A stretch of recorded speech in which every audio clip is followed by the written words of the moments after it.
fuel subsidy. Well, it's a good one. You don't have the distance. But me, personally, I don't have regret again of voting him 2027. Simple. We don't have regret because we're this hungry. You say you don't have regret. There's something you will say, my people, I'm sorry that this is what happened and this is what happened, and we are still maintaining the distance. But you just come out and say you don't have regret. Well, fine. We don't have regret to remove you 2027. That is one. And then you did not send message clear to Nigerians that you are sorry for what happened, because where they are sharing rights, people die. The word you utter was that is a poor from the organizer. It's very wrong, Mr. President. You are a president of the Federal Republic of Nigeria, not a governor, not a senator, a president with 200 million people. There's what you will speak as a father, and you are elderly. You must have said sorry for what have happened, and this is you regret for what have happened, and it may not happen again. And you will make something reasonable for next coming Salah, Christmas again. This thing will not occur again. But you didn't even make sure that thing. It's a sad news for people of Anambra State. I sympathize with them for sharing of a rice, and they just died. They lost their life. Then the point is that there is no way you could be able to do this in Tosa. You must have sympathized with them first. Me, I sympathize with people of Anambra State, in Oyo State, and even in Abuja, as a citizen, as a Nigeria. Even if you are Muslim, I am not happy as a Christian brother I died because of a Christmas rite. This thing have never happened since the creation of Nigeria. With my age, I have never seen it. Where people go, where they are sharing food, they die. We have never seen this thing. And it is very, very embarrassing to a country like Nigeria, big giant of Africa, say because of rice, we lost our brothers on the Christmas Eve, which they are supposed to celebrate Christmas tomorrow. No way. So this is a very sad news, and Your Excellency, we are happy, as you say, you don't have regret to remove your subsidy. We will not have regret to vote you out 2027 before 11 Akulo. This one is 11 before 12. Accreditation will start by 7 Akulo 8. Before 11, you will know your position, Your Excellency. We will remove him because hence you say you don't have regret. We don't have regret to vote out. From that fuel subsidy, from the day you come, Your Excellency, let me put it to you. I buy a fuel 140 before I go your inauguration in Eagle Square. After you say fuel subsidy is gone, when I come out in total opposite force quarter, I buy the fuel 600. From that 600, when people protest, you put it again to 1,200. So what is the benefit of the masses? And then, Mr. President, we are happy. The budget you make last year, you must address the journalists, tell them this is what you do with the money, this is what you do with the money. It did not come out with the blueprint. So from there we understand the budget you do, it doesn't work for anything. Because you must tell the journalists, this is where I commission, this is where I commission, this is where I put the money, this is what happened. You did not explain that. All you say, you did not regret to remove fuel subsidy. No problem, Your Excellency. We wish you the best annual, we wish you success, the 2027. Hello, good evening, viewers. This is Satellite Media. Let us analyze this statement that is coming from a prominent Northerner talking about Dr. Garius Galolo, telling the president that since he say he have no regret removing fuel subsidy, that the North will not have regret voting out in 2027. Of course, he was very vocal and very resolute, determined in his position that come 2027, before 11 o'clock, that Mr. President Senator Tinubu would have known his fate, that is going to be randomly rejected from the northern part of the country. Don't forget that this is not the first time we have seen such a voice. We have seen a similar one that came from the chairman of Arewa Consultative Forum, though he was suspended, but he has since been recalled to that office, talking about the person of Osuman, who at the point said that come 2027, that the North will only support a northern candidate. That, of course, angered stakeholders from that body who suspended him at the time. But at the point, that suspension has been lifted and he has since come back to his office. We have seen so many positions, so many stakeholders from the North coming out to say they are not going to support the president for 2027. Of course, I had a conversation with someone from Lagos here who said that with or without the North, a Tinubu will win election come 2027. It's yet to be seen how that will pan out. It's yet to be seen how someone can win election without the North. in Nigeria. But the point is, the North is already aggrieved and they are not comfortable, they are not happy with the current status quo, or rather with the way the president is piloting the affairs of the country. Particularly the issue has to do with the welfare of Nigerians and particularly the northern part of the country. We understand that the constitution is very clear, unambiguous about what shall constitute the primary purpose of governance. Of course, the constitution says that the welfare of Nigerians and their security shall be the primary purpose of governance. And we have seen in this during this unitary period, since Stampede, talking about the one that happened in Oyo State, talking about the unfortunate one that happened in Abuja, that is the Trinity Catholic Church, talking about the one that happened in Anambra. Of course, these are unfortunate incidents that shouldn't have happened. And stakeholders, Nigerians, have attributed the reason to the level of poverty. Because this is the first time we are seeing such an ugly trend since the history of the national democracy in 1999.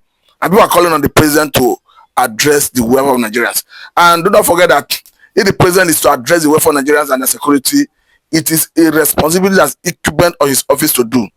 Not that he's doing anybody any favor, because the constitution, I think in section 14 of 1999 constitution as amended, is very clear that the welfare of Nigerians and their security shall be the primary purpose of governance. So to that extent, I think Mr. President owes it a duty to address these two issues that are begging for attention.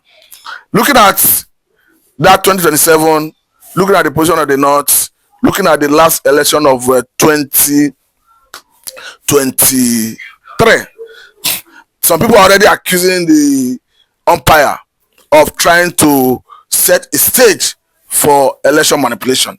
Do not forget that the INEC came out the other day to say that going forward, that PVC may not be the only thing to use to vote. That hence one is registered, that one could actually have a printout of his details that is in INEC database as a means of identification, accreditation, and perhaps voting. But stakeholders are already condemning the idea, saying that yes, this is trying to set stage for manipulation. Because we understand that in the past, before we got to the stage of PVC, Carida, election manipulation was always too easy.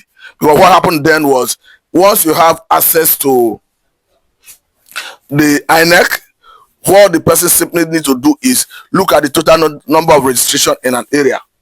Of course, if you can control INEC, you can decide what to do with the total number of registered voters in that area in terms of bringing out vote from the area. But I think when we got to the point of using PVC, Muhammadu Buhari himself alluded to the fact that it was that PVC that gave him victory, because the powers that be then, PDP, could not manipulate the process. Of course, we understand that Jonathan was the one that brought about that reform, and the reform eventually consumed him. At the point, it was graduated into PVC. Okay, it was carried out under Jonathan before we go to the point of PVC. But the point is, Muhammadu Buhari made it clear that carried out gave him victory.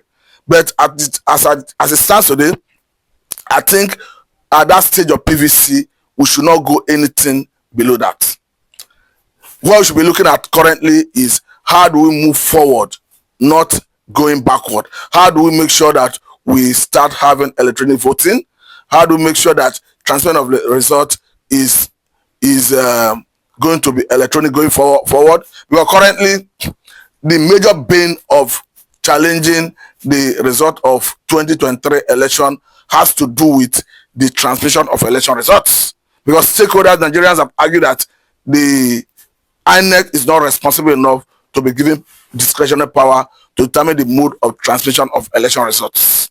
You understand that somebody like a P2B of Labour Party in that election, somebody like Atiku or PDP in that election, challenged the election result up to Supreme Court. But in the wisdom of Supreme Court, they have since declared Senator Bola Tinubu as the winner of that election. But judging by the result actually declared by INEC in that election, I think P2B had 6.something million votes, Atiku has 6.something million votes, and the Tinubu himself have 8.something million votes. Put together the vote of P2B and Atiku, you are talking about 12.something million votes. That at number, of course, the figure gotten, or rather INEC declared Tinubu that Tinubu had.